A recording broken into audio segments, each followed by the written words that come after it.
அனைவருக்கும் வணக்கம். ஸ்ரீராம ஜெயம். பரித்ராணாய சாதும்யாம் விநாசாய சதுஸ்கிருதாம் சம்ஸ்தாபனார்த்தாய சம்பவாமி UK UK. இன்னைக்கு நம்ம என்ன டாபிக் பார்க்க போறோம்னா, உற்ற உறவாயினும் தர்மத்தின் பக்கம் நிற்க வேண்டிய அவசியம் பற்றி பார்க்க போறோம்.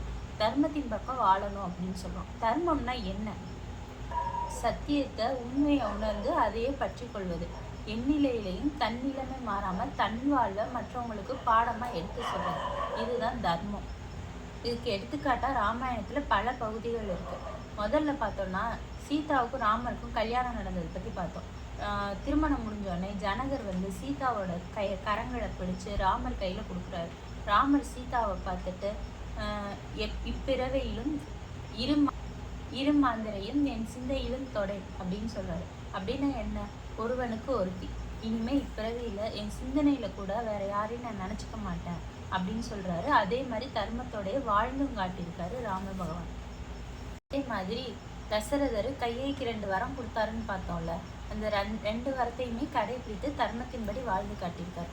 அதே மாதிரி தசரதர் சொன்னதை கேட்டுட்டு சுமித்திரையும் கோசலையும் கணவரோட கட்டளை இதுதான் அப்படின்னு சொல்லி அதே தர்மத்தின்படி வாழ்ந்து காட்டியிருக்காங்க.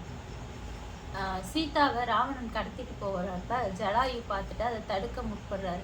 தடுக்க முயன்ற போது ராவணன் அவரோட வாளில் ஜடாயுவோட வெட்டிடுறாரு. அதனால ஜடாயு உயிர் துறக்கிற தருவாயில் இருக்கும்போது ராமரும் லக்ஷ்மணனும் சீதையை தேண்டி போறாங்க. போகும்போது ஜடாயுவை பார்க்குறாங்க. ஜடாயு சொல்றாரு, நான் இறக்கும் தருவாயில இருக்கிறேன், நீங்க 2 ஆண்கள் இருந்து ஏன் இப்படி நம்ம சீதையை விட்டீங்க? ஒரு மானுக்காண்டி ஆசைப்பட்டு சீதையை விட்டுட்டீங்களே, ஆசை துன்பத்தை உருவாக்கும்னு தெரியாதா அப்படிங்கிற மாதிரிலாம் பேசுறாரு. பேசிட்டு அவர் இறக்கும் தருவாயில இருக்கிறத பார்த்த ராமரும் லக்ஷ்மணரும், என் தந்தையே என்னை மன்னித்து விடுங்கள் அப்படின்னு சொல்லிட்டு ஏற்கனவே ஒரு தடவை ஜடாயு தசரதருக்கு ஒரு உதவி செஞ்சிருக்காருல்ல, அந்த நன்றி கடனா ராமரும் லக்ஷ்மணனும் ஜடாயுக்கு நீர்க்கடன் செய்கிறாங்க அப்படின்னா என்ன? லக்ஷ்மணன் நதிக்கரையோரம் போய் நீர் எடுத்துட்டு வராரு. ஜடாயு இறந்ததுக்கப்புறம் ராமர் ஜடாயுவை அடக்கம் பண்ணி நீர்க்கடன் செஞ்சு தர்மத்தை நிலைநாட்டுறாரு. அதே மாதிரி ராமர் 14 வருஷம் வனவாசம் போயிருந்தாருல்ல, அப்போ சுக்ரீவன் போரிட்டு கிஷ்கிந்த நாட்டை கைப்பற்றாரு. கிஷ்கிந்த நாட்டை கைப்பற்றினோடனே அவருக்கு பட்டாபிஷேகம் பண்ணணும்னு சொல்லி ராமரை கூப்பிடுறாரு. ராமர் கையை கொடுத்த வரத்தையும் தசரதரோட கட்டளையும் மீறாம தர்மத்தின்படி இருக்கணும்னு ஆசைப்படுறாரு, நினைக்கிறாரு. நம்ம கையை என்ன பார்க்கவா போறாங்க, நம்ம வரத்தை மீறோமான்னு பார்க்க போறாங்களா அப்படிலாம் இல்லாம தர்மத்தின்படி வாழணும்னு சொல்லி லக்ஷ்மணனை அனுப்பி வைக்கிறாரு. லக்ஷ்மணன் தான் போய் கிரீடம் எடுத்து கொடுத்து சுக்ரீவனுக்கு பட்டாபிஷேகம் பண்ணி வைக்கிறாரு. இன்னொரு சிறந்த எடுத்துக்காட்டா என்ன பார்க்கலாம்னா, விபீஷ்ணரை பத்தி பார்க்கலாம். விபீஷ்ணருங்கிறவர் நீதி தவறாதவர், தர்மத்தின் வழி நடக்கிறவர். அவரை தான் விபினேஸ்வரன் சொல்றாங்க. விபினேஸ்வரங்கிறவர் யாருன்னா ராவணனோட தம்பி. ராவணன் சீதாவை கடத்திட்டு வந்தோடனே அரசவையே கூட்டுறாரு. எனக்கு சீதா மேல ஆசையா இருக்கு, ராமன் உயிரோட இருக்கிறதுக்கு எனக்கு விருப்பம் இல்லை, ராமரை எப்படியாவது கொல்லணும் அப்படின்னு சொல்லி பேசுறாங்க.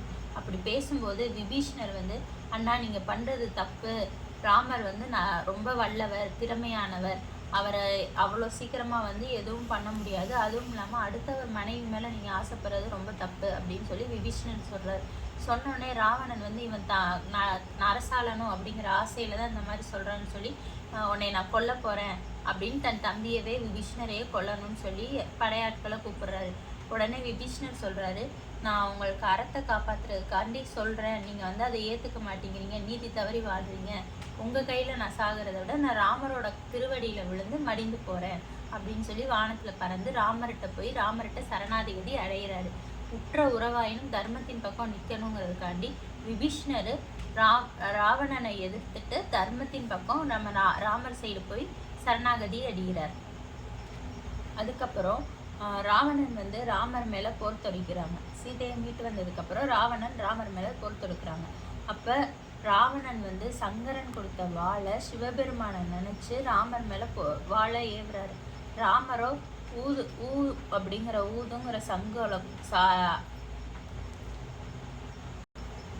அப்படி பண்ண ராமர் ஊன்னு சொல்லி ஊதுறாரு. ஊதுனோடனே அந்த வாள் உடஞ்சிருது. உடஞ்சினோடனே ராவணோட படைகள் அனைத்தையுமே அனுமர் எதிர்த்து ராமரோட போர்களும் அனுமரோட வானர படைகளும் சேர்ந்து எல்லாத்தையுமே அழிச்சிருது. ராவணன் நிராயுதபாணியா நிக்கிறாரு. ராமர் ராவணனை பார்த்து, பாவினி இரத்தி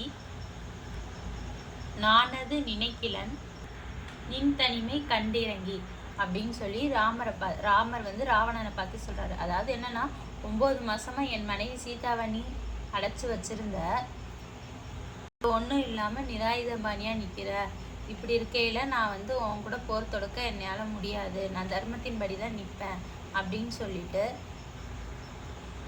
ஆளை யாவுக்கு அமைந்தன மாறுணம் மறைந்த பூளை ஆயின கண்டலை இன்று போய் போருக்கு நாளைக்கு வா என்று நல்கினான் நாகுள் இளங்கமுயின் தாவரு கோசடை நாடுடை வள்ளல் என்று ராமர் கூறியிருக்காரு. அறம்படி ஒண்ணுமே இல்லாதவங்க கூட போர் புரியக்கூடாதுங்கிறதுக்காண்டி ராமர் ராவணனை அனுப்பி வைக்கிறாரு. அதுக்கு தான் இன்று போய் நாளை வா, நல்ல ஆளியா இன்னைக்கு போய் நாளைக்கு வாயா, நல்ல ஆளா திரும்பி வாயா அப்படிங்கிறதுக்காண்டி தான் அவர் அப்படி சொல்லியிருக்காரு. இந்த மாதிரி தர்மத்தின்படி வாழணுங்கிறது தான் வாழ்க்கை முறை. அனைவருக்கும் நன்றி. ஜெய் ஸ்ரீராம், ஜெய் ஸ்ரீராம், ஜெய் ஸ்ரீராம்.